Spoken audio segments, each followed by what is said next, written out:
Hello everyone, welcome to economics preparation. इस video में मैं आप सभी के साथ बिहार की नई वैकेंसी के बारे में चर्चा करूंगा और बिहार में एक नई वैकेंसी आने वाली है। ये बात अब तक आप सभी को पता चल चुकी होगी, न्यूज़पेपर के माध्यम से, यूट्यूब चैनल के माध्यम से या किसी टेलीग्राम ग्रुप में। तो अब तक आपको ये क्लियर हो चुका है कि बिहार में तीसरी वैकेंसी आ रही है। तो अगर देखें तो पिछले एक साल के अंदर ये तीसरा मौका रहेगा ऐसे लोगों के लिए जो कि बिहार में नौकरी करना चाहते हो और वो वहां की एलिजिबिलिटी को फुलफिल करते हो। तो न्यूज़पेपर की बात करें, आज के न्यूज़पेपर में एक न्यूज आई है, 70,000 शिक्षकों की भर्ती के लिए विज्ञापन इसी माह आएगा। आप सभी को मैंने टेलीग्राम ग्रुप में बताया था कि इसका जो नोटिफिकेशन है, ठीक है ना, फरवरी में इसका क्या आ जाएगा, नोटिफिकेशन आ जाएगा, ठीक है ना। उसके बाद क्या, मार्च में इसका एग्जाम कराया जाएगा। फरवरी में नोटिफिकेशन, मार्च में क्या हो जाएगा, एग्जाम हो जाएगा। रिजल्ट, ज्वाइनिंग, ये सब कब होगा इस वाली वैकेंसी में, इस बात का जवाब अभी किसी के पास नहीं है, क्योंकि अप्रैल और मई का जो टाइम है वो लोकसभा चुनाव के लिए निर्धारित है। फिलहाल ये चांस है एग्जाम हो जाएगा तो रिजल्ट भी आएगा और ज्वाइनिंग भी मिलेगी। बिहार का रिकॉर्ड रहा है पिछले दो वैकेंसी में कि उन्होंने बहुत ही अच्छे तरीके से कम टाइम में एक बड़ी वैकेंसी करा के दिखा दिया। तो देखो यूपी में तो कुछ हो नहीं रहा है, ठीक है ना। तो एक चांस है ऐसे लोगों के लिए जो कि एलिजिबल हैं और बिहार में नौकरी करना चाहते हैं, तो उनके लिए ये एक बार फिर से मौका आ रहा है। और देखो, जो भी तैयारी करते हैं, जो भी मेहनत करते हैं, पढ़ते हैं, टाइम देते हैं अपने आप को, अपनी तैयारी को, उनको अवसर जरूर मिलता है। अब ये आपके ऊपर डिपेंड करेगा कि आपने उस अवसर को ठीक से पहचाना कि नहीं, आपने उसके लिए काम किया कि नहीं, आपने उसके लिए एफर्ट किया कि नहीं। मानता हूं कि अब देखो, यहाँ पे जो मैक्सिमम लोग हैं इस चैनल पे, वो यूजीसी नेट वाले हैं या तो पीजीटी की तैयारी करने वाले हैं। एक बड़ा सवाल ये भी बनता है ना कि पीजीटी में कितनी पोस्ट आएंगी। लास्ट 2 वैकेंसी की बात करें, पिछले 2 विज्ञापन जो आए बिहार में, पहली बार 997 यानी 1000 के आसपास वैकेंसी थी। दूसरी बार ज्यादा वैकेंसी नहीं थी, लेकिन जो टोटल अगर हम देखें लास्ट टू जो वैकेंसी आई, इनमें जो टोटल पीजीटी इकोनॉमिक्स का सिलेक्शन हुआ है वो आपका हुआ है हाँ 1100 प्लस सीटों पे, 1150 से अधिक सीटों पे हो चुका है चयन लोगों का पीजीटी इकोनॉमिक्स के लिए। तो इस बार की अगर बात करें ना, तो इकोनॉमिक्स देखो, पॉलिटिकल साइंस तो है नहीं कि जहां पे 4000 5000 सीटें आए, केमिस्ट्री फिजिक्स है नहीं जहां पे बड़ी मात्रा में सीटें आए, तो बहुत ज्यादा सीट तो नहीं है। लेकिन मेरा अनुमान कहता है कि इस बार भी आपको जो टोटल सीट देखने को मिलेंगी वो 100 से कम तो नहीं मिलेंगी, 100 प्लस ही मिलेंगी, ठीक है ना। उसके बहुत सारे रीजन हैं। देखो, कुछ तो जो क्या कहते हैं, सीट खाली हुई हैं, कुछ नए अध्याचन लिए जा रहे हैं, कुछ लोग रिटायर हुए होंगे। तो ये बहुत सारे ऐसे रीजन हैं जिसकी वजह से हम ये कह सकते हैं कि 100 प्लस सीटें इस बार भी आएंगी। सोचिए, उत्तर प्रदेश में इतनी आबादी है, इतना बड़ा उत्तर प्रदेश है, और यहाँ पे टोटल वैकेंसी कितनी आई है अभी जो 2021 का पीजीटी का अगर आप फॉर्म देखें, 100 से भी कम। बिहार में तो भला 100 आपको दिखेगी, रिजर्वेशन लगेगा, कितनी सीट मिलेगी फाइट करने को, ये सब आपको बिल्कुल नहीं देखना है। टीआरई 1 में अगर देखें आप कट ऑफ की अगर हम लोग बात करें और टीआरई 2 में बात करें, यूआर कैटेगरी की बात करूंगा, ठीक है ना, यूआर कैटेगरी की टीआरई 1 में शायद 43 क्वेश्चन के आसपास कट ऑफ गई थी out of 120, 120 he I think, हाँ 120। टीआरई 2 की बात करें, यहां पे 72 गई है आउट ऑफ 120। लेकिन टीआरई 3 की अगर आपसे चर्चा की जाए कि इसकी कट ऑफ कितनी जाएगी, तो अब ये इस पे डिपेंड करेगा कि एस्टेट अपीयरिंग को मौका मिलेगा कि नहीं। एक सवाल आप सभी के मन में ये भी है, बहुत सारे लोग जो पिछला स्टेट हुआ सितंबर में वो नहीं दे पाए और जो स्टेट के फॉर्म है उसको उन्होंने फिल किया हुआ है। तो सवाल ये है कि उसका एग्जाम मार्च में है और सरकार अंदर ही अंदर ये प्लान बना रही है कि टीआरई 3 इसका भी एग्जाम जो है वो कब कराएगी सरकार, ऐसा मूड बना रही है कि इसका भी एग्जाम मार्च में कराएगी। एस्टेट के फॉर्म पड़ चुके हैं, सवाल यह है कि अपीयरिंग को मौका मिलेगा कि नहीं। ऐसे लोग जो एस्टेट पास नहीं है, उन्होंने अप्लाई किया है, उनको मौका मिलेगा कि नहीं। मेरा अनुमान कहता है कि जरूर मिलेगा। मेरा अनुमान कहता है कि एस्टेट मार्च 2024 वालों को मौका मिलेगा। देखो इसमें सबसे स्ट्रॉन्ग रीजन क्या है मिलने का मौका। आप सभी को पता है कि ये जो वैकेंसी है ना, ये अगस्त में होनी थी। अगस्त में इसका एग्जाम होना था। बीपीएससी ने बाकायदा कैलेंडर जारी किया था उसके लिए, लेकिन कुछ पॉलिटिकल इशू, कुछ राजनीतिक कारणों की वजह से यह वैकेंसी फिलहाल में फटाफट कराने की योजना है। तो ऐसे में सरकार ना बिल्कुल किसी को नाराज नहीं करना चाहेगी। सरकार ये चाहेगी ना कि कोई भी उनके इस क्रियाकलाप से नाराज ना होने पाए। तो मेरा अनुमान कहता है कि मौका मिलेगा एस्टेट मार्च 2024 वालों को।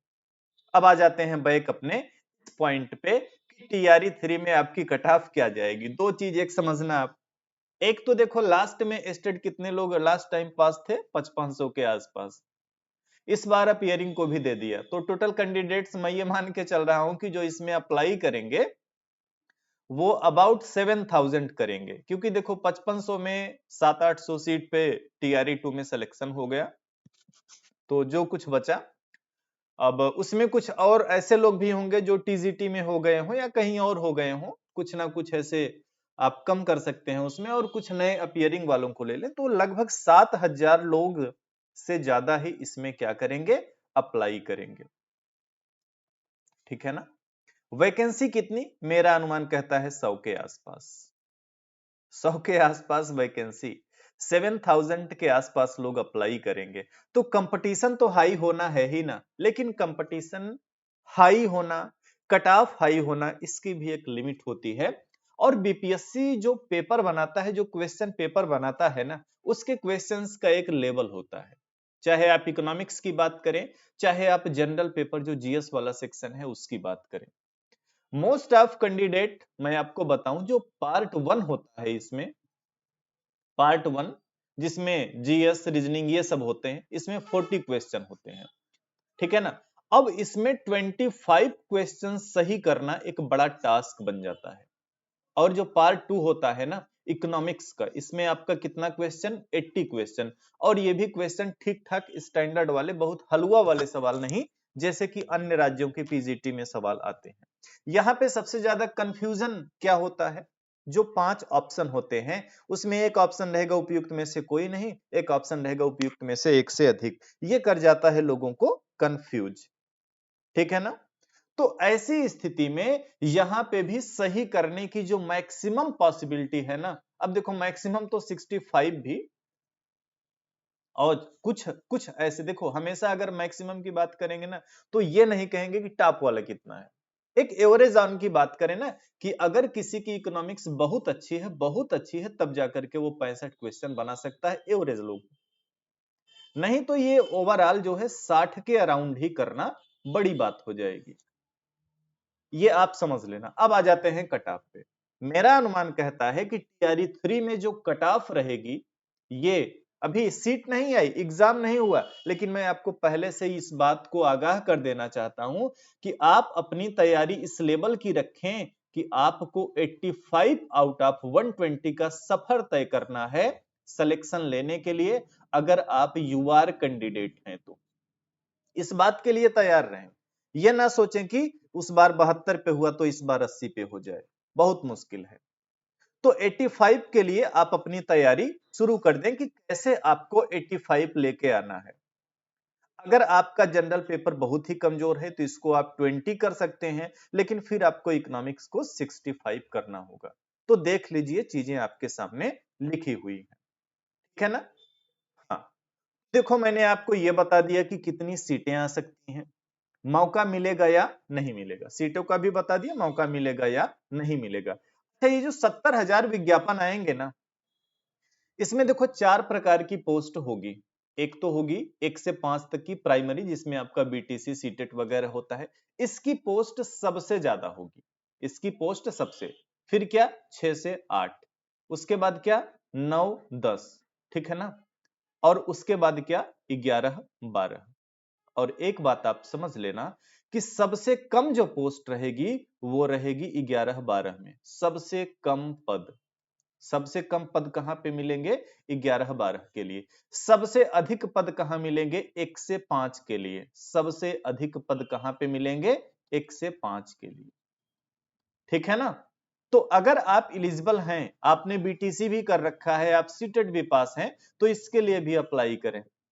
सीटेट पास हैं, बीएड कर रखा है 6 से 8 के लिए भी अप्लाई करें। अगर आपकी इलिजिबिलिटी है तो आप अप्लाई करें जहां जहां भी आप इलिजिबल हों। अगर आप 9 से 10 वाला स्टेट पास हैं, बीएड आपने कर रखा, इसको भी अप्लाई करें। नहीं पास हैं, स्टेट में अप्लाई किए हैं, तो उम्मीद है मौका मिलेगा अपीयरिंग को, तो यहां भी अप्लाई करें। इससे क्या होगा, कई एग्जाम ऐसे होता है ना, लोगों ने 2-3 में अप्लाई किया, एक का पेपर अच्छा चला गया, हो गया काम, दूसरे का नहीं गया, अच्छा नहीं हुआ। तो अगर आपको मौका मिले इनमें भी अप्लाई करना। सबसे ज्यादा पद प्राइमरी में होंगे, उसके बाद आपका 6 से 8 में होंगे, उसके बाद 9 से 10 में, सबसे कम 11 से 12 वाले में, यानी पीसीटी की पोस्ट क्या सबसे कम रहेगी। कितनी रहेगी जल्दी ही आपके सामने आ जाएगी। ये मैंने आपको कुछ बातें बताई, ठीक है। अच्छा, चैनल पे नए हैं तो सब्सक्राइब जरूर कर लेना, क्योंकि इसमें जो इस सीरीज में नेक्स्ट लेक्चर या नेक्स्ट वीडियो आएगा, वो आएगा एस्टेट एग्जाम को लेकर के, एस्टेट एग्जाम। इस बीच मेरे पास कई सारे फोन कॉल आए उन लोगों के जिन्होंने एस्टेट में अप्लाई किया है, वो थोड़ा सा डर रहे थे कि क्या होगा क्या नहीं होगा। मैं आपको बता दूं, एस्टेट बहुत ही आसान एग्जाम है, नेक्स्ट लेक्चर में मैं उसकी चर्चा करूंगा कैसे, ठीक है ना। इसके बाद जो उसके एस्टेट वाले के बाद का जो लेक्चर आएगा, नेक्स्ट लेक्चर, फिर इसमें आएगा टीआरई 3